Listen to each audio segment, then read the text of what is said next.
Quando nós estudamos a religião de outras pessoas, nós temos que ter o cuidado de sermos justos e não dizer coisas que eles não dizem.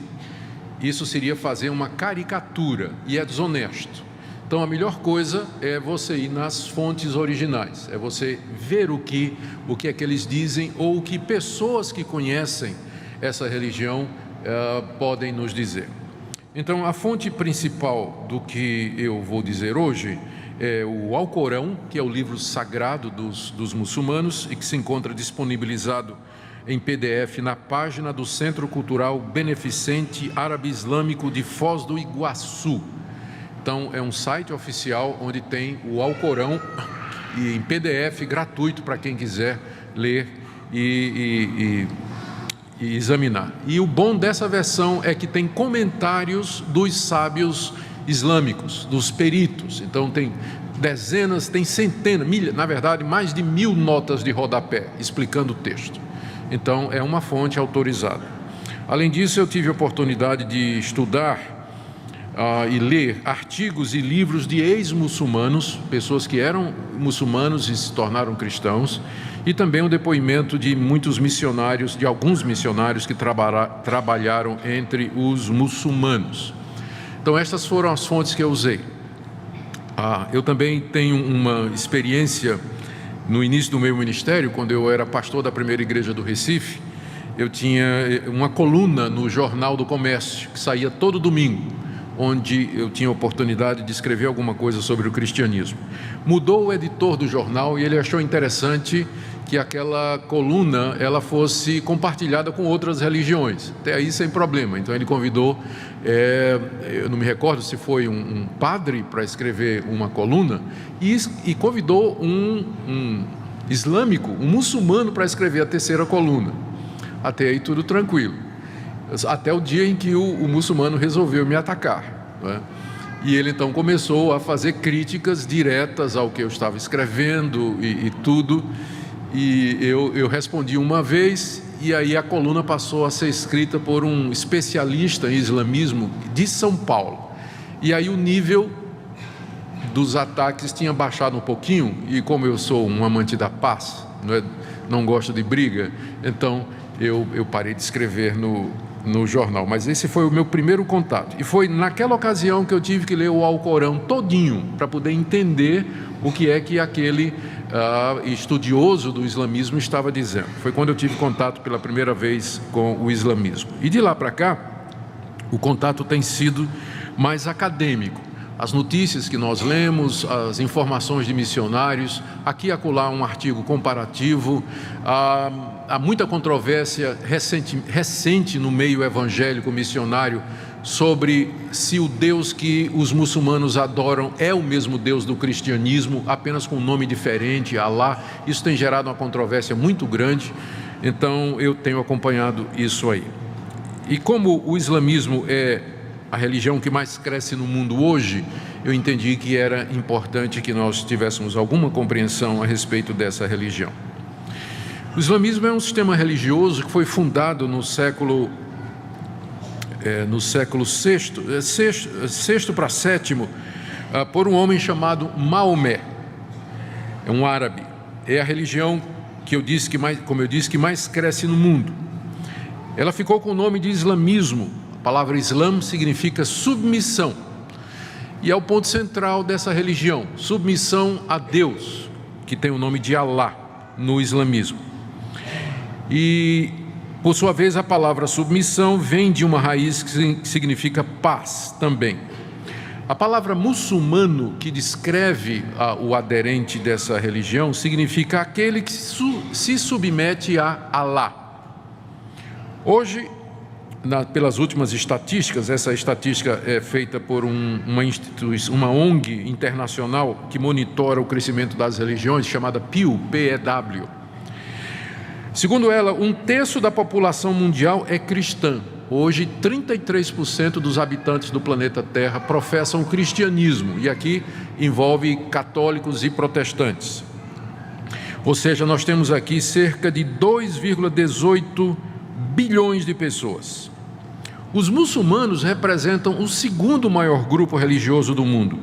com 1,6 bilhões de seguidores, ou 23,4%. A estimativa que essa organização faz, é que no ano 2050, devido ao rápido crescimento do islamismo, já será a maior religião do mundo. No ano 2050, passando o cristianismo, ou pelo menos terá o mesmo número. De acordo com o último censo religioso feito pelo IBGE, referente a 2010, existem 35 mil muçulmanos no Brasil, mas os centros islâmicos do Brasil contestam esse número e dizem que esse número é muito maior, passa de 1 milhão de muçulmanos no Brasil, o que representaria uma porcentagem ainda pequena, né, com relação à população brasileira. Mas, de acordo com o IBGE, os islâmicos cresceram no Brasil 29% nos últimos anos, que é um crescimento superior a boa parte das igrejas evangélicas. As comunidades islâmicas no Brasil, elas se concentram no sul do país, especialmente em Foz do Iguaçu e em outras cidades do Paraná.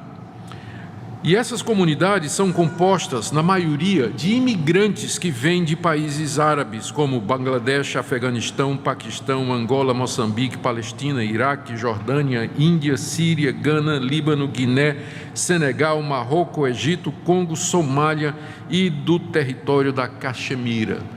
Quase todos eles entram como refugiados, alegando perseguição política ou religiosa, com o objetivo de obter o visto, e o nosso governo não tem feito praticamente nenhuma restrição e tem dado oportunidade para que esses imigrantes recebam asilo. E se de fato há perseguição, o Brasil faz bem em receber exilados. No nosso país tem uma tradição de receber pessoas que são perseguidas em outras partes. O islamismo ganhou notoriedade ultimamente, já de algumas décadas para cá, mas mais ultimamente, por causa de atentados terroristas por grupos que se declaram muçulmanos e que fazem esses atos terroristas em nome de Alá. Autoridades islâmicas em todo o mundo condenam esses atos e dizem que o islamismo é uma religião de paz. Ou seja, é um erro grosseiro dizer que todo árabe é muçulmano que apoia o terrorismo, não é? E essa caricatura tem girado pelo mundo afora, criando, inclusive, perseguição a islâmicos e árabes pacíficos que moram em outros países. Nem todos os islâmicos concordam com estes ataques e a grande maioria dos muçulmanos prefere viver em paz e não apoiariam esse tipo de atitude que é feita, ou de guerra que é feita em nome de Alá. Eles dizem que o Islã é uma religião de paz. Então, em linhas gerais, é isso que aconteceu. O último atentado que ficou mais conhecido foi aquele em Paris, onde morreram 179 pessoas, e cuja autoria foi reivindicada pelo Estado Islâmico. O Estado Islâmico é uma facção do islamismo que dominou o Iraque e depois dominou a Síria. O alvo deles é um califado mundial sobre os árabes, unindo todos os árabes debaixo da Sharia ou da lei islâmica.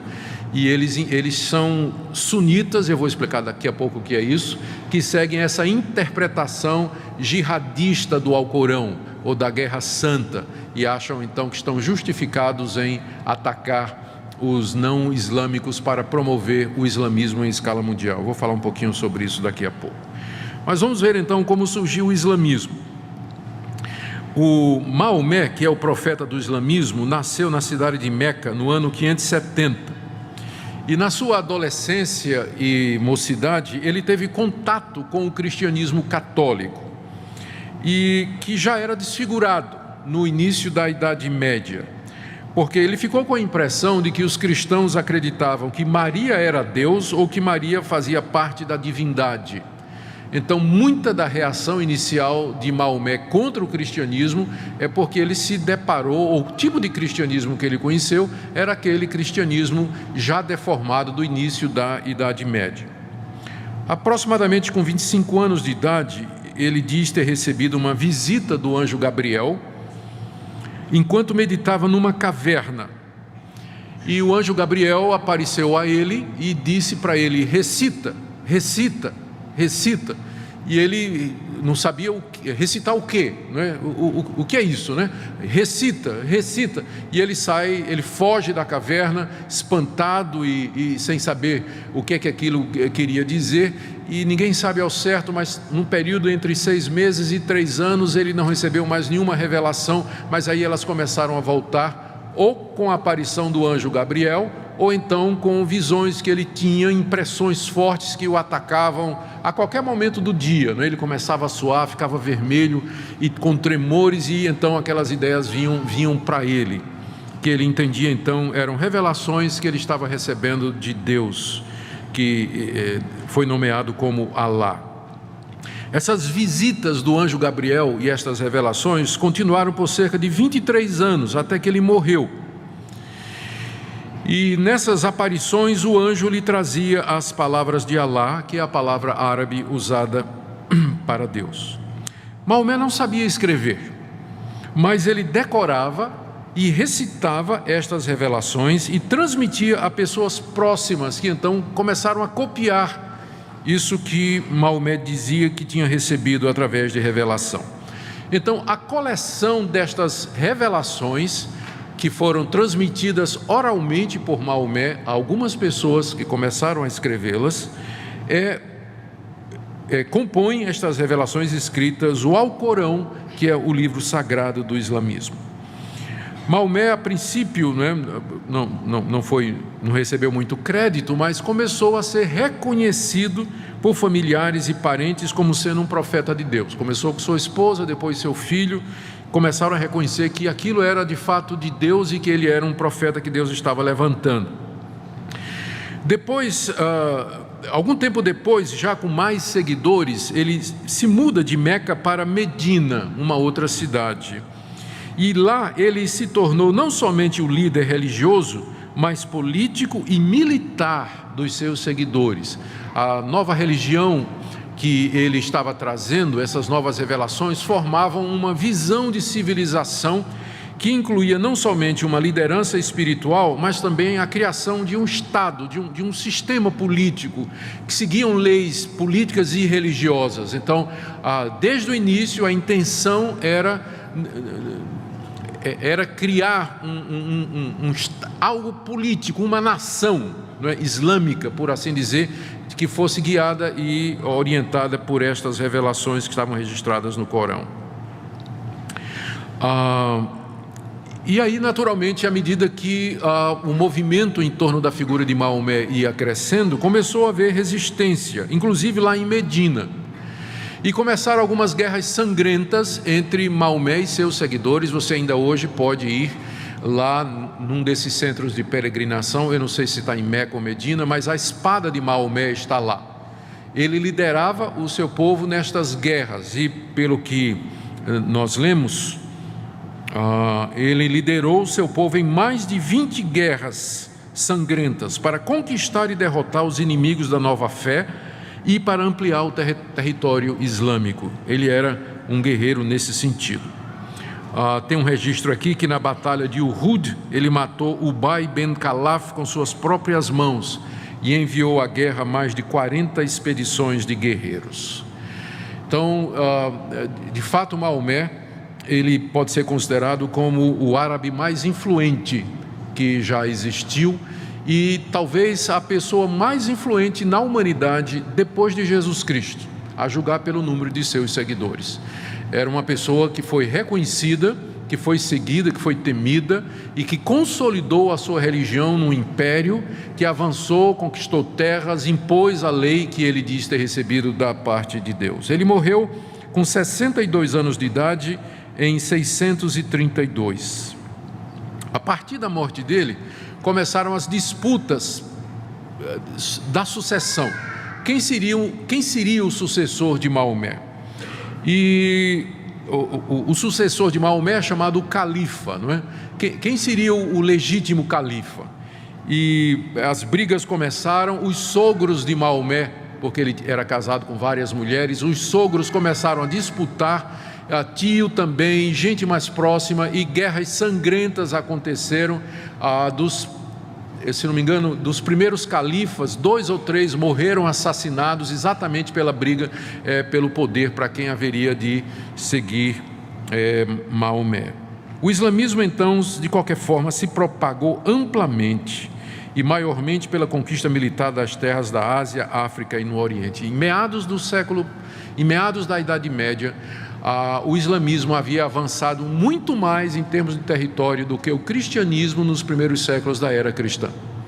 Então, o avanço do islamismo foi alguma coisa extraordinária durante esse período. Nos outros estudos que nós fizemos, nós sempre fizemos a pergunta: qual é a fonte de autoridade? Essa é uma pergunta importante para a gente entender o que é que as pessoas aceitam como, o que é que essas religiões aceitam como fonte de autoridade. Bom, a fonte suprema de autoridade do islamismo é o Alcorão, que é exatamente a coleção das revelações de Maomé. Alcorão significa leitura por excelência ou recitação, referindo-se ao fato da forma como ele foi elaborado, e também dizendo que ele pretende ser lido, recitado e decorado por todos aqueles que são seus seguidores. É a coleção, como eu já disse, dos ditos e frases, declarações de Maomé que ele recebeu supostamente do anjo Gabriel durante os 23 últimos anos de sua vida. Para o islamismo, o Alcorão é a palavra final e completa de Deus, a última revelação superior às escrituras hebraicas e aos escritos do Novo Testamento. O Alcorão reconhece a lei de Moisés como tendo sido dada por Deus e reconhece o Evangelho como tendo sido dado por Deus. Mas eles dizem que tanto o Antigo Testamento quanto o Novo foram deturpados e que Jesus, quando subiu ao céu, levou a única cópia verdadeira do Novo Testamento. Então, o que nós temos hoje, o que os cristãos têm hoje, é uma versão adulterada do Novo Testamento. Para eles, o Alcorão é o livro final e maior e que suplanta e, portanto, num certo sentido, anula, não tira a importância, mas tira a validade do Antigo Testamento e do Novo. Se há divergência entre eles, vale o Alcorão, sempre vale o Alcorão. Mas eles reconhecem que Deus se revelou a Moisés e se revelou a Jesus Cristo. O Alcorão está na base da cultura islâmica, seus movimentos filosóficos e suas atividades culturais. Ele traz determinações para todas as áreas da vida e regulamenta todas as atividades humanas. O Alcorão é dividido em suratas, que são capítulos, com centenas de versículos, e ali você vê praticamente referências e orientações para todas as áreas da vida, por muitas áreas da vida. Existem diferentes linhas de interpretação do Alcorão dentro do islamismo. Fica até difícil falar do que é que os islâmicos acreditam em alguns pontos, a não ser naqueles pontos centrais que eu vou dizer aqui, porque há divergência de opinião sobre o que Maomé escreveu. Alguns interpretam de uma forma, outros interpretam de outra. Por exemplo, na passagem que descreve o paraíso, a linha de interpretação mais literal interpreta literalmente o que Maomé disse, que no paraíso os homens desfrutarão de virgens, que vai ser a grande recompensa, não é? E que essas virgens, elas ficam virgens todo dia de manhã de novo. E como a palavra virgem está ligada à branca, a palavra branca, a linha mais moderna de interpretação diz que Maomé não estava se referindo a virgens, mas a passas, a uvas brancas, que eram uma delícia naquela época, e que era isso que ele queria dizer. Então, a divergência de opinião, especialmente agora, que o islamismo caiu na crítica mundial, por conta da maneira como trata as mulheres, atos terroristas feitos em nome do islamismo. Então, há uma linha mais moderna, de interpretação que pretende suavizar o impacto de algumas palavras que tem no Alcorão. Mas a grande diferença entre os seguidores do Alcorão é a Suna. Suna é uma coletânea de histórias que completam o Alcorão.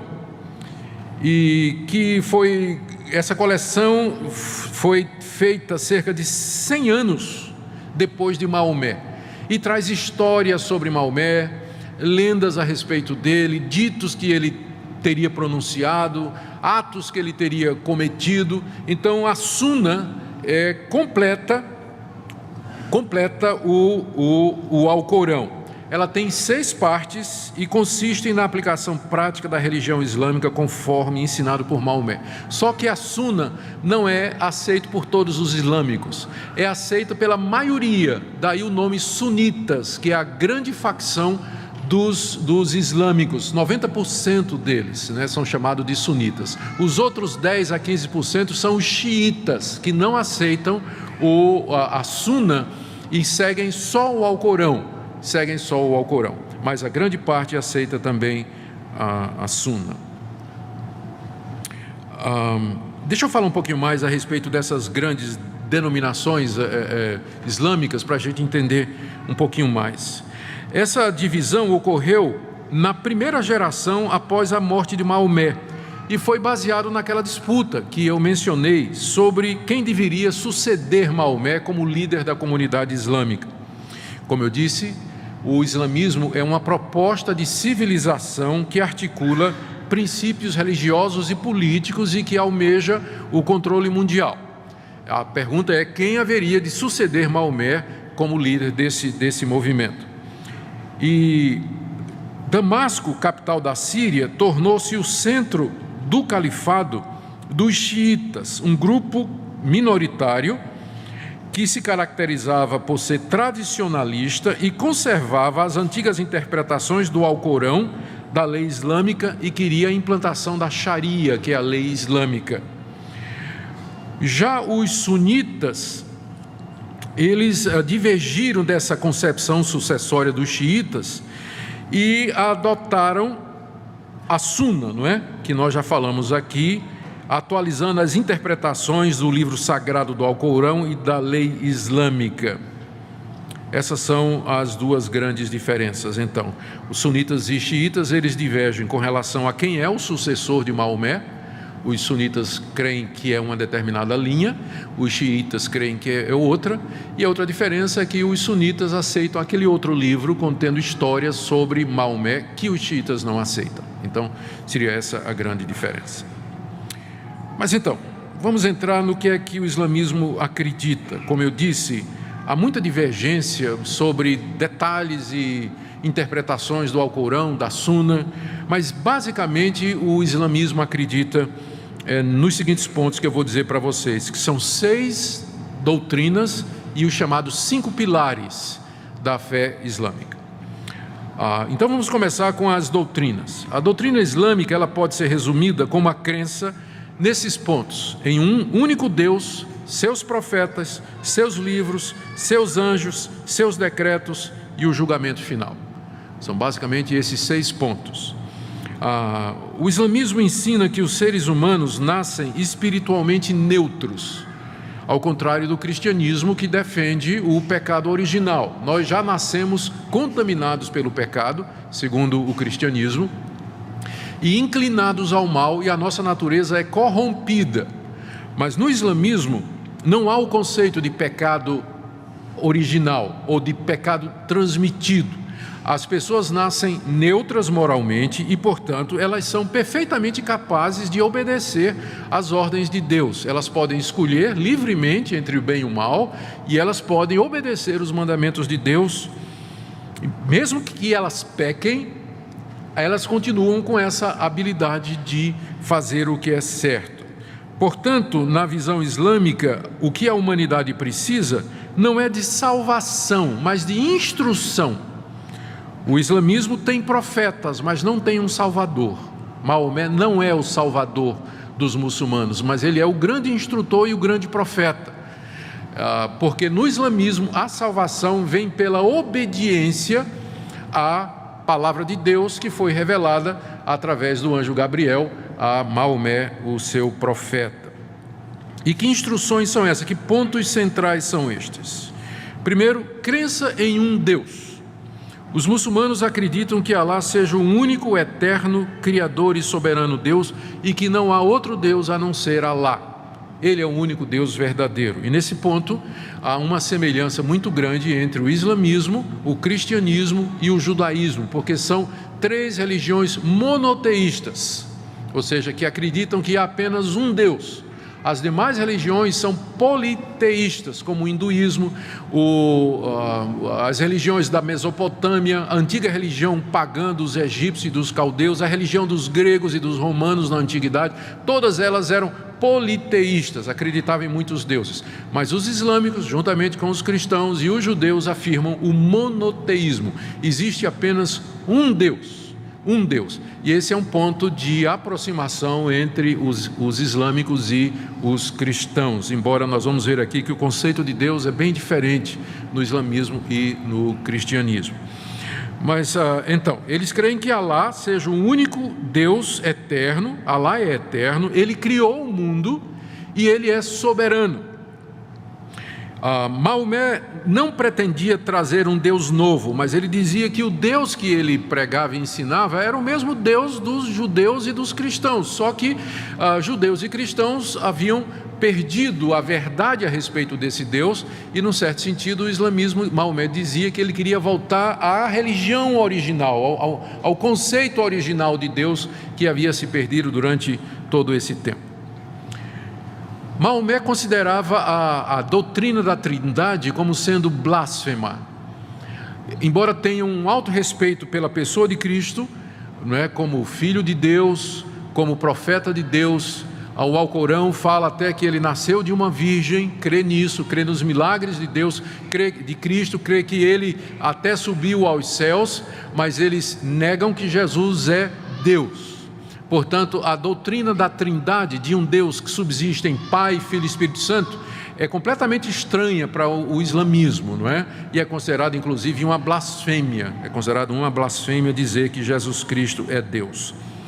Alá é único e age de forma direta no mundo, e tudo acontece no mundo por intervenção direta de Alá. Essa é a primeira crença. A segunda é a crença nos anjos. Os anjos foram criados por Alá e são fiéis a Ele. Somente um anjo se tornou desobediente, Iblis ou Shaitan, que é a palavra para Satanás. O anjo mais mencionado no Alcorão e na Suna é Gabriel, que foi o mediador das revelações de Alá a Maomé. Então é importante no islamismo a crença nos anjos, porque eles acreditam que foi um anjo que trouxe da parte de Deus o conteúdo do Alcorão para Maomé. Eu confesso que eu não entendi direito o que eu vou dizer agora, mas eu vou dizer, talvez alguém possa me ajudar depois. O islamismo acredita ainda nos gênios. Os gênios teriam sido criados por Deus e não são nem anjos nem homens. Mas você lembra de Aladim e a lâmpada maravilhosa? Aquilo ali, a gente pensa que é lenda, conversa, não, aquilo reflete uma crença islâmica. Os gênios são esses seres, não é? Eles não são nem anjos nem homens. O Alcorão diz que Alá preparou o inferno para os homens e para os gênios maus. E parece admitir a possibilidade da conversão de um gênio ao islamismo. Eu dei uma lida em várias fontes, mas alguns disseram que isso era uma crença muito antiga do islamismo e que o muçulmano moderno não acredita mais nisso hoje, não é? Mas de qualquer forma, isso fazia parte, parece, no início da crença islâmica. Então, esse é o segundo ponto. Primeiro, existe um único Deus que é Alá. Segundo, a existência em anjos e na sua atividade aqui nesse mundo, foi um anjo que trouxe a revelação de Alá para Maomé. Terceiro, a crença nos profetas. De acordo com o islamismo, Deus vinha falando todos aqueles séculos ao mundo através de profetas. Os profetas bíblicos foram enviados de Deus. Jesus também foi enviado de Deus. E muitos outros que Deus mandou através da história, trazendo a sua revelação. Os principais profetas que Alá mandou ao mundo são estes: Adão, o escolhido de Alá, Noé, o pregador de Alá, Abraão, o amigo de Alá, Moisés, o porta-voz de Alá, Jesus, a palavra de Alá, e Maomé, o profeta de Alá, que de todos é o maior, e fecha esse círculo de revelações. Maomé, portanto, é glorificado entre os muçulmanos por ter sido o profeta. É assim que ele é designado no Islã. Ele é o profeta, aquele através de quem Deus trouxe a revelação final e última para esse mundo. Há muitos milagres atribuídos a Maomé, lendas que estão não no Alcorão, mas na Suna, que é aquele livro que complementa e que não tem unanimidade entre os islâmicos. Então está aí, crença nos profetas. Quarto princípio, é a crença nas revelações de Deus ou os livros. Os muçulmanos aceitam certas partes da Bíblia, como a Torá e os Evangelhos, mas acham que, apesar de terem sido dados por Deus, foram corrompidos pelos homens. Como eu já mencionei, a cópia verdadeira do Evangelho foi levada juntamente com Jesus para o céu, quando ele foi arrebatado por Deus. O que ficou foi deturpado. Então, tanto é que eles dizem que no Evangelho verdadeiro que Jesus teria levado para o céu, Jesus teria profetizado a chegada de Maomé, que Maomé viria como sendo a revelação final de Deus. O próprio Jesus teria dito isso. Isso não está no nosso Evangelho, não está no Novo Testamento, em parte nenhuma. Mas então a explicação é que estava naquele Evangelho verdadeiro que Jesus levou com ele para o céu, né? Então, toda vez que há uma diferença entre o que diz o Evangelho e o que o Alcorão diz a respeito de Jesus, por exemplo, eles negam que Jesus foi crucificado. Eles dizem que essa foi uma alteração ou um registro errado, confundiram alguém por Jesus, e quem morreu na cruz não foi Jesus Cristo. Jesus não foi de fato crucificado, mas outra pessoa, não é? Jesus, na verdade, subiu aos céus sem morrer, levando essa cópia do Evangelho. E quando a gente confronta, dizendo, mas os Evangelhos que nós temos, eles nos dizem que Jesus morreu, a resposta é, não, mas essas cópias que vocês têm do Evangelho, elas foram todas adulteradas, né? O verdadeiro Evangelho está no céu lá com Jesus. Mas eles creem nessas revelações.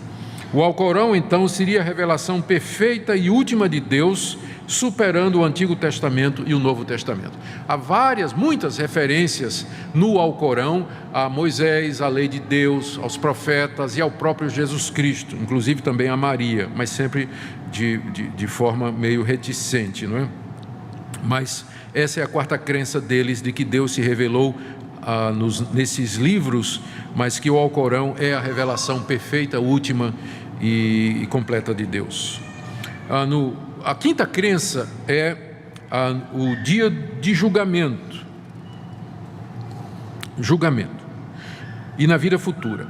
De acordo com o pensamento islâmico, até onde eu compreendo, todos, no dia do juízo, todos serão ressuscitados e todos irão para o inferno.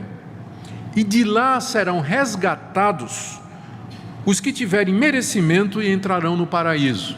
A princípio eu não estou lendo direito, mas depois eu confirmei com outras fontes. A ideia é de que todos vão para o inferno. E de lá, então, depois do julgamento feito por Alá, dos méritos e da obediência, as pessoas que então irão para o paraíso.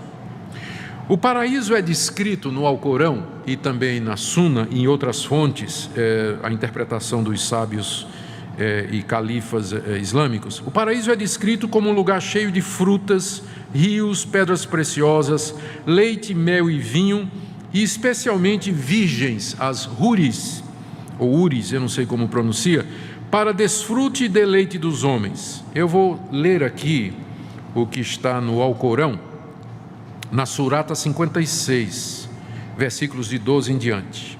Falando sobre os que vão para o paraíso, Maomé disse que eles se deitarão sobre leitos incrustados com pedras preciosas, frente a frente, onde lhes servirão jovens de frescores imortais, com taças e jarras cheias de vinho, que não lhes provocará dores de cabeça nem intoxicação, e frutas de sua predileção, e carne das aves que desejarem. E deles serão as húris, virgens de olhos escuros, castas como pérolas bem guardadas, em recompensa por tudo quanto houverem feito. Sabei que criamos as húris para eles e as fizemos virgens, companheiras amorosas para os justos. Está no Alcorão, Surata 56, a partir do versículo 12. Aquele conceito de 72 virgens para cada guerreiro que morrer em luta pelo islamismo não está no Alcorão, mas está na Suna. E eu vou ler aqui, é Suna, volume 4. A menor recompensa para aqueles que se encontram no paraíso é um átrio com 80.000 servos e 72 esposas, sobre o qual repousa um domo decorado com pérolas aquamarinas e rubis. Então, a diferença do céu cristão, né, do novo céu e da nova terra cristão, é que o novo céu e a nova terra cristão tem anjos assexuados, né? Então pode parecer monótono para muita gente, mas o paraíso islâmico lá, então o prazer do paraíso islâmico é basicamente sensual, é o relacionamento sexual com estas virgens que ficam virgens cada manhã e assim por toda a eternidade. Com relação ao inferno, é de fogo e para lá vão os homens e os gênios. De acordo com a Suna, Ali ibn Abi Talib, que foi o terceiro califa, certa vez perguntou: você sabe com o que se parecem os portões do inferno? E aí Al-Baidavi, um comentarista, colocou uma mão sobre outra, indicando que há 7 portões para o inferno, um em cima do outro. Ele disse: o inferno tem 7 portões através dos quais serão admitidos pelo seu grande número. As camadas que eles vão descer, conforme a sua graduação, são respectivamente. Então, esse intérprete da lei islâmica, ou da revelação islâmica, ele diz que o inferno tem 7 portões, não é? E vai descendo de cima para baixo, gradativamente. O Gahana é o mais alto, e é para os monoteístas rebeldes, provavelmente os islâmicos que não foram fiéis em obedecer à lei. O segundo nível do inferno é a fornalha, que é para os judeus. O terceiro nível do inferno, o esmagado, é para os cristãos. O quarto nível é a fogueira, para os sabeanos. O quinto nível é o calor ardente para os adoradores do fogo. O sexto nível é o inferno para os incrédulos. E o sétimo é a fossa para os enganadores. Então, nessa perspectiva, o inferno tem 7 portões, que são 7 níveis, e o nosso é o terceiro. Sexta crença é a crença na predestinação. E atenção aqui, porque nós acreditamos também, mas há uma diferença aqui. A grande maioria dos muçulmanos acredita que Alá decretou tudo o que vai acontecer. Está decretado. E eles atestam a soberania de Deus com uma frase frequente, Inshallah, que quer dizer se Alá quiser. Deus é o autor inclusive do mal e não existe livre-arbítrio. Portanto, o homem deve ocupar-se com as coisas do além e do mundo futuro. Alguns autores sugerem, e eu não posso dizer que isso aqui é verdade, mas pelo menos é sugestivo, que essa é a causa pela qual os países islâmicos não são hoje muito diferentes do que eram na Idade Média. E que os países islâmicos, à exceção da Arábia Saudita, cuja riqueza provém do petróleo, mas os países islâmicos, eles estão entre os países menos desenvolvidos e mais pobres do mundo.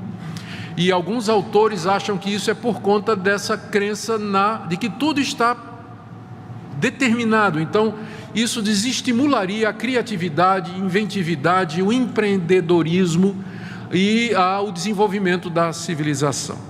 Isso aí é uma tese que eu não sei se é possível de ser provada historicamente, né? Fazer uma relação de causa e efeito com o determinismo. A diferença com o cristianismo, a visão reformada do cristianismo, é que sim, nós cremos que há um Deus que é soberano, criador de todas as coisas, mas Ele age no mundo através de causas secundárias, ou seja, através de meios que Ele próprio estabeleceu. Deus alcança os seus propósitos, e entre esses meios, as causas secundárias, está a vontade das suas criaturas, que escolhem o que elas querem e que tomam decisões de acordo com o que elas desejam.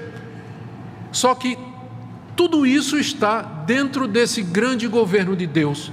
O Deus do cristianismo é um Deus que age usando causas secundárias, e entre elas está a sua vontade e a sua decisão. Por isso, no cristianismo, o homem é responsabilizado pelas suas decisões. O cristianismo afirma a soberania de Deus e a responsabilidade humana, enquanto que nessa visão determinista, Alá é inclusive o autor do mal. Na visão cristã, o mal entrou através da causa secundária, que era a liberdade da criatura. Deus não é considerado o autor do mal na Bíblia e nem no cristianismo tradicional e clássico, enquanto que ele é no islamismo. Então, estes são os 6 pontos que ilustram o pensamento da religião islâmica. Agora vem os 5 pilares. Os 5 pilares são 5 atos ou práticas religiosas que são exigidas de todos os muçulmanos e que é a expressão pública do islamismo. Aqui nós temos a essência do islamismo na prática.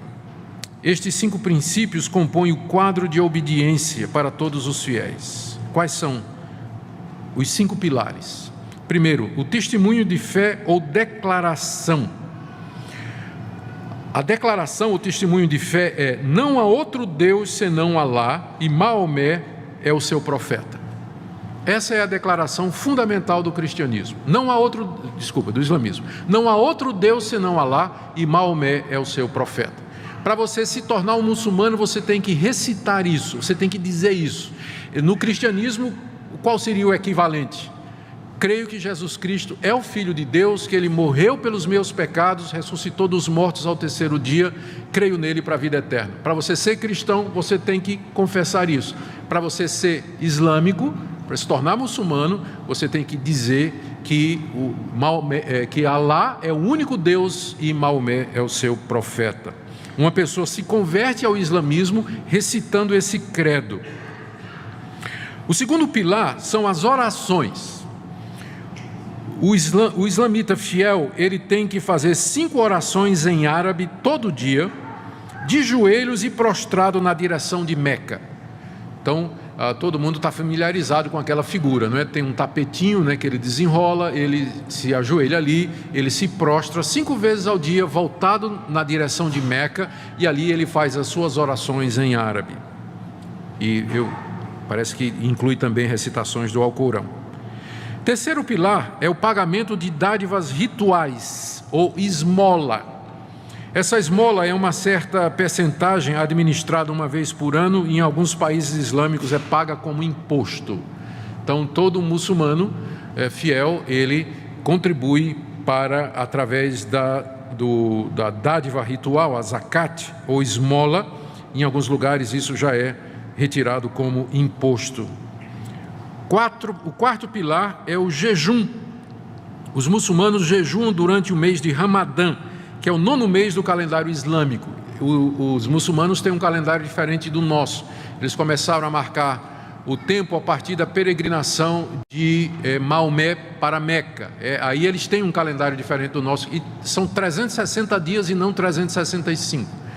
Então, o 9º mês deles, que é o Ramadã, cai entre o nosso junho e julho, mais ou menos. Durante esse período, eles jejuam desde o amanhecer até o entardecer. À noite eles podem comer alguma coisa, mas durante o dia eles então se abstêm de qualquer comida como parte do Ramadã. E o 5º pilar é a peregrinação. Ou seja, um muçulmano fiel deve fazer a peregrinação até Meca, na Arábia Saudita, pelo menos uma vez durante a sua vida, se ele tiver dinheiro e se ele tiver condições para isso. A peregrinação é realizada no 12º mês do calendário islâmico, que cai no nosso setembro. No ano passado, vocês lembram, houve um tumulto que ocorreu durante a peregrinação em Meca, e perto de 500 pessoas morreram pisoteadas lá durante a peregrinação. A entrada de um muçulmano no paraíso depende da obediência a estes 5 pilares.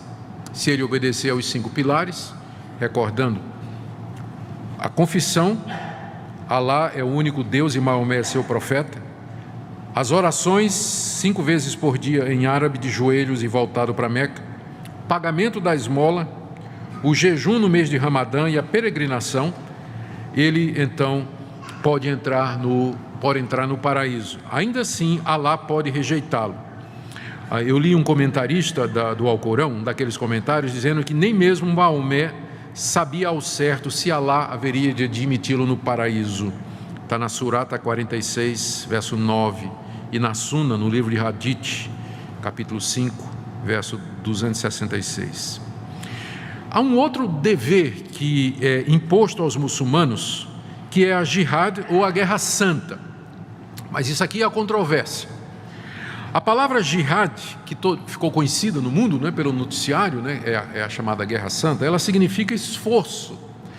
E os comentaristas que querem abrandar a situação, eles dizem que o esforço aqui que aparece no Alcorão, a jihad, ela é um esforço pessoal para o muçulmano se aperfeiçoar e obedecer às leis de Alá. Mas a outra versão diz que o esforço aqui é o esforço externo e militar para levar o islamismo a todas as partes do mundo. Essa é a raiz do termo jihad, é isso que ele significa. O Alcorão promete uma recompensa maior aos combatentes que dão sua vida na jihad para implantar o islamismo no mundo. Eu vou ler aqui o que diz o Alcorão na Surata 4, verso 95. Os fiéis que sem razão fundada permanecem em suas casas, jamais se equiparam àqueles que sacrificam seus bens e suas vidas pela causa de Alá. Alá concede maior dignidade àqueles que sacrificam seus bens e suas vidas do que aos que permanecem em suas casas. Embora Deus prometa a todos os fiéis o bem, sempre confere aos combatentes uma recompensa superior à dos que permanecem em suas casas. Ou seja, há um estímulo, há um incentivo ao esforço jihad no combate, e esse estímulo é em forma de uma recompensa superior. Para os sunitas, a jihad é uma obrigação circunstancial. Pode haver situações em que o islâmico vai se envolver na Guerra Santa. Mas para a primeira geração após Maomé, a jihad era um dever obrigatório. Em teoria, parece que a jihad permanece como um dever de todo muçulmano, que é levado a cabo não por toda a sociedade islâmica, mas por um grupo. Se um grupo está fazendo jihad, então ele acha que aquele grupo representa ele. Então aquele dever está cumprido. Isso tem que ser feito até que o mundo todo se torne islâmico. Era no início o dever de cada califa mobilizar o exército anualmente para fazer guerra com países não muçulmanos. Como eu já disse, muitos muçulmanos modernos, a maioria, procura dar uma interpretação diferente aos textos do Alcorão que parecem sancionar a jihad contra os infiéis e a morte deles. E a grande maioria dos muçulmanos vai dizer que é contra a jihad e o terrorismo moderno, né, como é feito. E aí vem a pergunta: o islamismo é uma religião que promove a violência necessariamente? Como eu disse, a grande maioria dos muçulmanos não é terrorista, de forma nenhuma. Na verdade, a lei religiosa islâmica, ela proíbe a matança intencional de não combatentes no campo de batalha, proíbe o suicídio. Parece que é uma visão pequena, de uma minoria pequena que permite estas coisas. Mas a verdade é que todos os comentaristas que eu consultei, eles vão dizer que o Alcorão traz passagens que podem facilmente ser interpretadas como estimulando a jihad. O que eu fiz então foi copiar essas passagens e trazer para vocês. Eu vou ler. Trechos do Alcorão que podem ser usados para justificar a jihad, ou a guerra santa. Na segunda surata, 190 a 193. Combatei pela causa de Deus aqueles que vos combatem. Porém, não pratiqueis agressão, porque Deus não estima os agressores. Matai-os onde quer que se encontrem, e expulsai-os de onde vos expulsaram. Não os combatais nas cercanias da mesquita sagrada, a menos que vos ataquem. Mas se ali vos combaterem, matai-os. Tal será o castigo dos incrédulos, e combatei-os até terminar a perseguição e prevalecer a religião de Deus. Quarta surata, verso 89. Anseiam os hipócritas que renegueis como renegaram eles, para que sejais todos iguais. Não tomeis a nenhum deles por confidente, até que tenham migrado pela causa de Deus. Porém, se rebelarem, capturai-os, então matai-os, onde quer que os acheis, e não tomeis a nenhum deles por confidente, nem por socorredor. Então, o Alcorão proíbe que o muçulmano tenha por confidente quem não for muçulmano. Então, para o muçulmano fiel, é muito difícil, por exemplo, ser amigo de verdade de um cristão ou de um judeu, porque existe essa proibição. Ele vai desenvolver, os muçulmanos podem ser os melhores vizinhos do mundo e são bem pacíficos nos países em que eles moram, mas a confidência, amigo íntimo, é só para quem é muçulmano também, não é? Não pode ter um confidente fora da fé islâmica. A quarta surata, verso 91. Encontrareis outros que intentarão ganhar a vossa confiança, bem como a de seu povo. Toda vez que forem chamados à intriga, nela sucumbirão. Se não ficarem neutros em relação a vós, nem vos propuserem a paz, nem tampouco contiverem as suas mãos, capturai-os e matai-os onde quer que os acheis, porque sobre isso vos concedemos autoridade absoluta. Aqui Maomé está autorizando os exércitos a capturar e matar aqueles povos que foram conquistados e que não quiserem se converter ao islamismo. Nona surata, de 4 a 5. Cumpri o ajuste com os idólatras. Aqui é uma regulamentação sobre a guerra. Se o exército islâmico dominar um povo e aquele povo aceitar fazer a paz, então pode fazer um acordo de paz. Inclusive, esse povo conquistado pode permanecer com a sua religião se pagar uma determinada esmola ou taxa. Então isso explica como em países e culturas islâmicas há cristãos e há outras minorias, mas há o pagamento dessa taxa, para poder permanecer com sua religião sem se converter ao islamismo. Aí ele diz: cumpri o ajuste com os idólatras, esse tipo de acordo, com quem tenhais um tratado, e que não vos tenham atraiçoado e não tenham secundado ninguém contra vós. Cumpri o tratado até a sua expiração. Sabei que Deus estima os tementes, mas quanto os meses sagrados houverem transcorrido, matai os idólatras, onde quer que os acheis, capturai-os, acossai-os e espreitai-os. Porém, caso se arrependam, ou seja, se eles resolvem renunciar à sua religião e receber o islamismo, observem a oração e paguem o zakat, que é aquele tributo, que eu mencionei, e abri-lhes o caminho. Quinta surata, 33. O castigo para aqueles que lutam contra Deus e contra o seu mensageiro, que é Maomé, e semeiam a corrupção na terra, é que sejam mortos ou crucificados, ou lhes seja decepada a mão e o pé opostos, ou banidos. Tal será para eles um aviltamento nesse mundo, e no outro sofrerão um severo castigo. Estas são passagens do próprio Alcorão, e que essas linhas mais radicais do islamismo interpretam como sendo a autorização de Alá para fazer a jihad ou a guerra santa, capturar povos e submeter esses povos à conversão forçada. Caso não, eles têm que pagar o tributo até um determinado tempo. Depois desse tempo, ou se converte, ou a possibilidade está aberta para fazer a guerra santa também. Como eu disse, tem diferentes linhas de interpretação. Há grupos que entendem que essas passagens e outras autorizam a jihad, como eu falei, até que o mundo todo se torne islâmico. Mas, como eu disse, boa parte, a maioria dos islâmicos, eles até vão dizer: olha, isso aqui até pode acontecer, não é, em determinada situação, mas a gente quer paz, nós não queremos, de fato, guerra nem nada. Mas há alguns aspectos do islamismo que contribuem para que acabe se tornando uma religião onde há grupos que entendem que o avanço pode ser feito pela violência. Primeiro, o conceito de conversão. No cristianismo, a conversão é interna.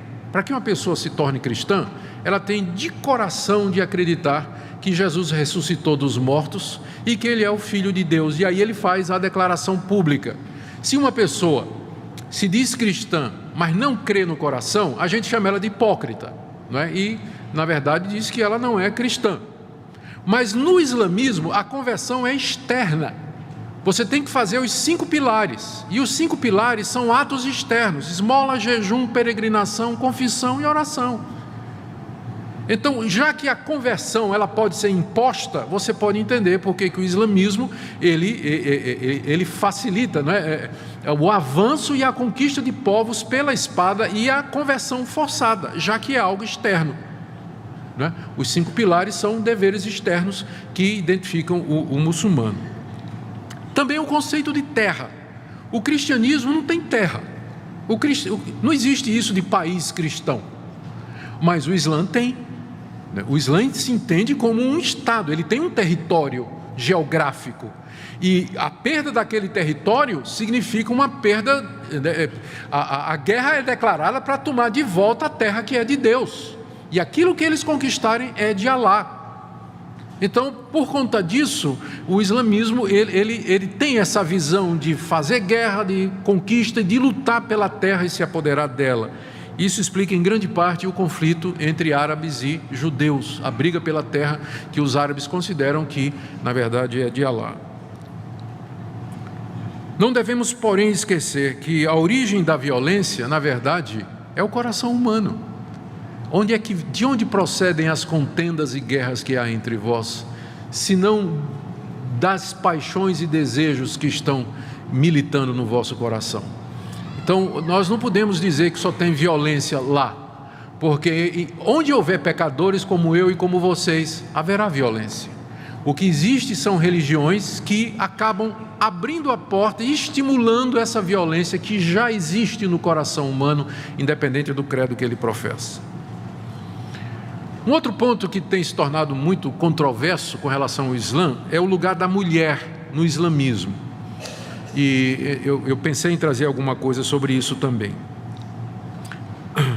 Tem algumas passagens, eu não encontrei no Alcorão, mas ou na Suna, ou na interpretação de alguns califas, que se referem à mulher como sendo um brinquedo.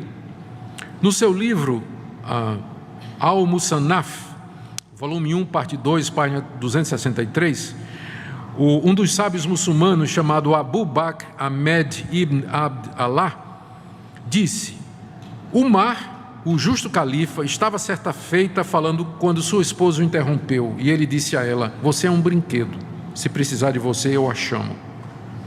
Amrun Bial Aas, também um califa, disse: mulheres são brinquedos, escolha um. Isso está na obra Kanz el-Mal, volume 21, que é um volume da Sunna, que é o Hadith, número 919. De acordo com Ahmed Zaki Tufaha, no livro sobre a mulher e o islamismo, o próprio Maomé teria dito, isso aí estaria na Sunna: a mulher é um brinquedo, quem quiser levá-la deve cuidar dela. No Alcorão, na Surata 4:34, existe a declaração: os homens têm autoridade sobre as mulheres, porque Alá fez um superior a outro. Na página 36 desse livro, A Mulher e o Islamismo, Ahmed Zaki Tufaha escreveu: Deus estabeleceu a superioridade do homem sobre a mulher, de acordo com o Alcorão, na Surata 4:34. O que não permite a igualdade entre o homem e a mulher, porque aqui o homem está sobre a mulher devido à sua superioridade intelectual. É diferente do pensamento cristão. O pensamento cristão diz que Deus criou o homem e a mulher iguais, a sua imagem e semelhança. Deu a eles papéis distintos.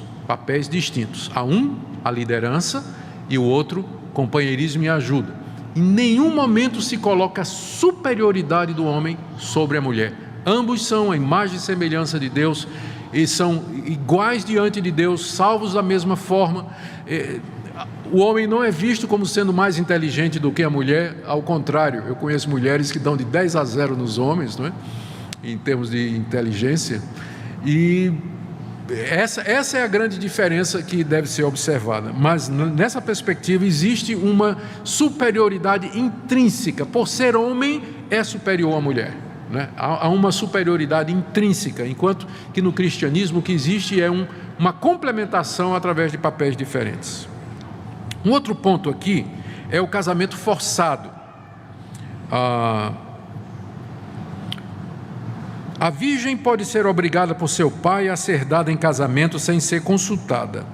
Isso é o que Ibn Taymiyyah, que é conhecido entre os muçulmanos como o sheik do islamismo, declarou no volume 32, página 39 da sua obra. E no mesmo volume ele escreveu: mesmo a virgem adulta, o pai pode obrigá-la a casar-se. Isso está de acordo com Malek ibn Ons al-Shafi e Ibn Hanbal, que estão entre os principais legisladores do islamismo, que são especialistas na lei islâmica. Um deles diz que o pai pode consentir em dar a sua filha em casamento sem a permissão dela, porque ela não tem escolha. Como fez Abu Bakr, o primeiro califa depois de Maomé e seu sogro. Ele fez com sua filha Aisha, quando ela estava com 6 anos de idade. Ele a deu em casamento ao profeta Maomé, com 6 anos, sem a permissão dela. E Aisha disse: o mensageiro de Alá, essa moça depois disse, tomou-me como sua noiva quando eu tinha 6 anos, e tomou-me como sua esposa quando eu completei 9 anos de idade. A Maomé estava com 50 anos de idade, 54, quando casou-se com ela. Com relação ao número de esposas, hoje a tendência é a monogamia, mas a poligamia é ainda aceita no Alcorão. Maomé casou com diversas mulheres ao mesmo tempo e justificou o fato com uma revelação de Alá que permitia que ele tivesse essas mulheres. Eu vou ler aqui o Alcorão, Surata 33, verso 52. Ó profeta, está se referindo a Maomé, em verdade, tornamos lícitas para ti as esposas que tenhas dotado, assim como as que a tua mão direita possui, que são as prisioneiras de guerra. Que Deus tenha feito cair em tuas mãos as filhas de teus tios e tias paternas, as filhas de teus tios e tias maternas que migraram contigo, bem como toda mulher fiel que se dedicar ao profeta, por gosto. E uma vez que o profeta queira desposá-la, este é um privilégio exclusivo teu, vedado aos demais fiéis. Então Deus teria dado uma revelação, Alá teria dado uma revelação a Maomé, em que ele podia ter quantas mulheres ele quisesse, mas isso era só para ele, não para os seus seguidores. Mas na verdade a lei islâmica, pelo Alcorão, o Sunna, diz que o homem pode se casar até com 4 mulheres livres ao mesmo tempo. Pode divorciar-se de uma delas e casar-se com uma quinta, desde que não mantenha mais do que 4 esposas ao mesmo tempo, mas pode ter um número ilimitado de escravas e concubinas. No Alcorão, na Surata 4, verso 3 diz: se você tem medo de não poder tratar com justiça os órfãos, case-se com as mulheres que você escolher, 2 ou 3 ou 4. Mas se você tem medo de não poder agir com justiça com elas, então somente uma. Um sábio famoso entre os muçulmanos cita uma das justificativas para que um homem se case com mais de uma mulher. Ele diz, isso aqui é no livro Ghazali, volume 2, página 34. Ele diz assim: alguns homens têm um desejo sexual compulsivo tão grande que uma mulher não é suficiente para protegê-lo do adultério. Tais homens, portanto, devem casar-se com mais de uma mulher e podem ter até 4 esposas. Ok. Vamos agora caminhar mais para o final do nosso estudo comparativo, exatamente examinando as diferenças do islamismo para o cristianismo. Algumas delas já foram mencionadas aqui. Depois nós vamos terminar e vamos dar oportunidade para perguntas e respostas. Diferenças do islamismo para o cristianismo. Com relação ao cristianismo, o islamismo tem algumas semelhanças, mas diferenças bem significativas.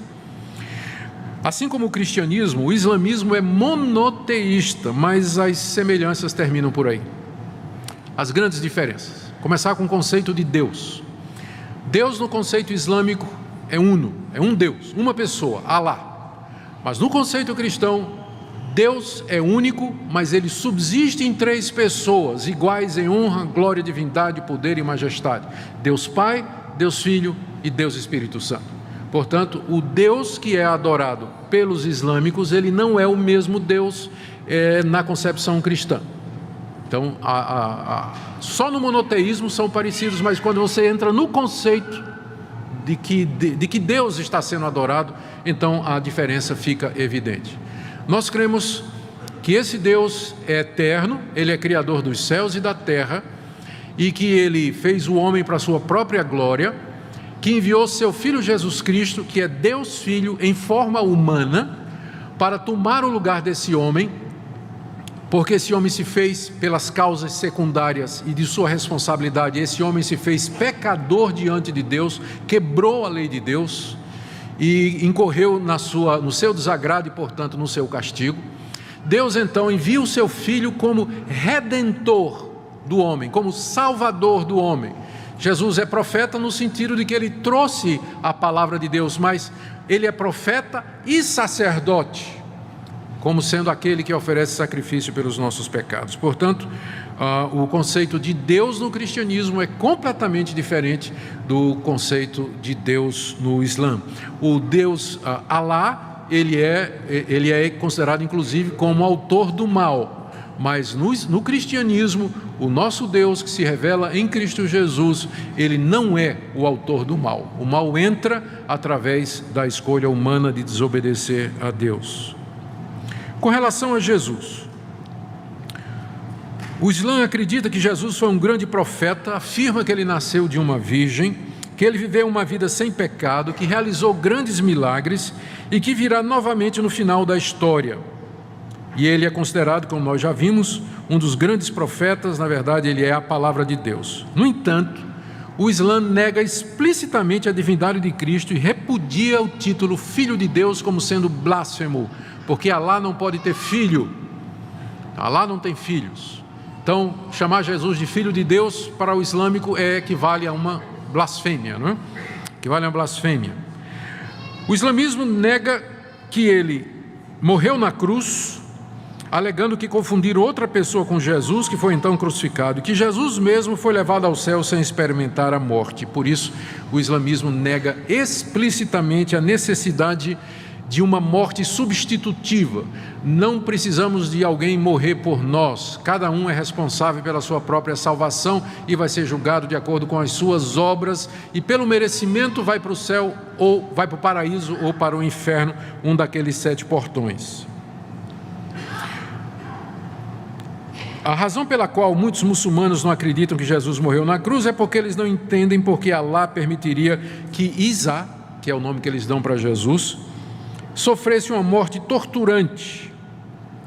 Na verdade, a Bíblia mostra como a morte do Filho perfeito de Deus foi fundamental para pagar pelos pecados dos crentes. O profeta Isaías, que é considerado no islamismo como sendo um profeta de Deus, diz no capítulo 56, de 5 a 6, ele foi moído pelas nossas transgressões, foi traspassado por causa das nossas iniquidades, o castigo que nos traz a paz estava sobre ele, pelas suas pisaduras fomos sarados. Isso é dito pelo profeta Isaías. João 3,16, Deus amou o mundo de tal maneira que deu seu Filho unigênito para que todo aquele que nele crê não pereça, mas tenha a vida eterna. João 14,6, disse Jesus, eu sou o caminho, a verdade e a vida, ninguém vem ao Pai senão por mim. 1 de Pedro 2,24, levando sobre si os nossos pecados sobre o madeiro, para que mortos para os pecados possamos viver para a justiça. A Bíblia toda, do começo ao fim, dá testemunho de que Jesus Cristo é Deus encarnado para que pudesse pagar na cruz do Calvário a nossa culpa. Fonte de autoridade. O islamismo acredita que o Alcorão seja a autoridade final e a última revelação de Alá. Para os cristãos, entretanto, a Bíblia foi finalizada no século I, com o livro de Apocalipse. O apóstolo Paulo já fala que se alguém vier e pregar um outro evangelho que seja diferente daquele que foi entregue, que seja anátema. O livro de Apocalipse termina dizendo que ninguém pode acrescentar ou diminuir nada àquilo que já foi revelado. A referência é primeiro ao livro de Apocalipse, mas como ele fecha o cânon, a coleção de livros da Bíblia, então isso se estende a toda a Escritura. Há uma diferença fundamental entre o cristianismo e o islamismo no que diz respeito à relação com essas outras religiões. O cristianismo olha para o Antigo Testamento e o judaísmo e não se vê como uma coisa nova, mas simplesmente como a continuação daquilo que Deus revelou desde o início. Os autores do Novo Testamento usam constantemente os autores do Antigo Testamento para dizer aquilo que foi escrito se cumpre em Jesus, se cumpre agora, se cumpre dessa forma. De forma que há uma continuidade entre o Antigo Testamento e o Novo. Os cristãos não apareceram dizendo nós estamos criando uma nova religião, ou nós estamos trazendo aqui uma novidade. Ao contrário, eles disseram, nós somos tudo o que Moisés e os profetas disseram. Somos o cumprimento. Então há uma relação de continuidade entre o cristianismo e o Antigo Testamento. O islamismo, ele não tem, embora ele diga que Alá é o último dessa série de profetas e de revelações que Deus mandou, mas o islamismo é novidade, ele é radicalmente diferente de tudo que veio antes. Ele diz que é a continuação, mas na verdade ele não segue nada do que o Antigo Testamento e o Novo Testamento diz com relação à pessoa de Deus, à pessoa de Cristo, o sistema de salvação. Salvação no islamismo é por mérito, não é assim no Antigo Testamento e nem no Novo. Então na verdade uma nova religião, ele vem como uma nova revelação, não é? Sem muita continuidade com aquilo que veio antes, enquanto que o cristianismo, na verdade, ele se declara como sendo a consumação daquilo que Deus anunciou desde o início. Não é nenhuma novidade, mas Deus já vem dizendo isso há todo esse tempo. Sobre a salvação, e é aqui que vem a grande diferença. Para o islamismo, o paraíso pode ser ganho através da obediência aos 5 pilares que nós falamos: oração, confissão, jejum, esmola e peregrinação. A Bíblia, pelo contrário, revela que o homem não pode fazer obras que de alguma forma mereçam o seu perdão ou que satisfaçam Deus Santo. Romanos 3:23, todos pecaram e carecem da glória de Deus. Todos pecaram e carecem da glória de Deus. Não há um justo, não há um sequer, não há um que faça o bem, diz a palavra de Deus. Romanos 6:23, o salário do pecado é a morte, mas o dom gratuito de Deus é a vida eterna em Cristo Jesus, nosso Senhor. Apenas por causa da misericórdia e do amor de Deus é que pecadores podem ser salvos. Efésios 2, de 8 a 9, pela graça sois salvos mediante a fé, e isso não vem de vós, não por obras, isso não vem de vós, é dom de Deus, não por obras para que ninguém se glorie. Então a diferença é muito grande no conceito de salvação. Para o islâmico, ele pode pecar, mas ele não é um pecador, ele não é inclinado ao mal, ele pode obedecer, se ele quiser, às leis de Deus perfeitamente, ele vai merecer a sua salvação pela guarda dos 5 pilares e de outras normas de obediência. Há outros detalhes, que são, a legislação é muito extensa, tem mais leis para o dia a dia no islamismo do que no Antigo Testamento para o judeu. Então ele acha que ele vai chegar a merecer o paraíso pela obediência estrita a essas leis. O cristão sabe que por mais que ele se esforce, ele jamais poderia cumprir os 10 mandamentos. Então a única esperança do cristão é o que Cristo fez na cruz por ele. Cristo pagou a culpa dele, Cristo cumpriu a lei no lugar dele, e ele espera e confia somente na pessoa de Jesus Cristo. Então essa diferença é abissal, não é? No islamismo, você não precisa de um salvador, você precisa de um profeta. Mas no cristianismo, você precisa de um redentor e de um salvador, senão você vai ser condenado pelos seus pecados. Outra diferença na evangelização: o islamismo pretende converter o mundo todo. Um reino islâmico com território, leis religiosas e políticas, e acredita na conquista e conversão de povos à sua fé, às vezes mediante a jihad. Já o cristianismo não tem terra, não tem povo, não tem país, é um reino espiritual. Seu fundador morreu pelos pecados de seus seguidores, em vez de liderar exércitos à guerra para conquistar e converter os povos. A evangelização é feita mediante a pregação da palavra de Deus, do Evangelho, e espera uma conversão interna e voluntária, mas não uma obediência externa, que seria considerada hipocrisia. As guerras feitas em nome de Cristo no passado, e aqui o pessoal costuma citar as cruzadas, não é? São uma contradição do ensino de Cristo. Quando cristãos empreendem uma cruzada para tomar Jerusalém dos muçulmanos, como foi feito na Idade Média, eles estão sendo incoerentes, eles estão indo contra o ensinamento de Cristo, e é uma vergonha, uma mancha na história do cristianismo. Mas quando os islâmicos fazem a jihad, eles estão de acordo com o ensino de Maomé. Estão de acordo com o ensino de Maomé, o ensino do Alcorão, pelo menos como é interpretado por muitos. Devido a estas diferenças e contradições essenciais, o islamismo e o cristianismo não podem ser verdadeiros ao mesmo tempo. Um tem que estar certo e o outro tem que estar errado. E nós estamos aqui nessa manhã para dizer que, na nossa avaliação, o cristianismo atende muito melhor à necessidade do pecador, tem continuidade com o que veio antes. O que foi escrito a respeito de Jesus foi escrito logo depois da sua passagem aqui nesse mundo. A Suna foi escrita 100 anos depois de Maomé. Enfim, seria uma discussão de mérito que não é o que eu quero fazer aqui, mas apenas quero dizer para vocês nesta manhã que, de acordo com a Escritura Sagrada, a última revelação de Deus foi na pessoa de Jesus Cristo. Tendo Deus outrora falado muitas vezes e de muitas maneiras aos pais pelos profetas, nesses últimos dias nos falou pelo seu Filho, que é a expressa imagem da sua glória, a representação perfeita do seu ser. Para nós, Cristo de fato é a última palavra de Deus, e ali Deus nos disse em Cristo tudo o que tinha para nos dizer, uma salvação completa, verdadeira e plena.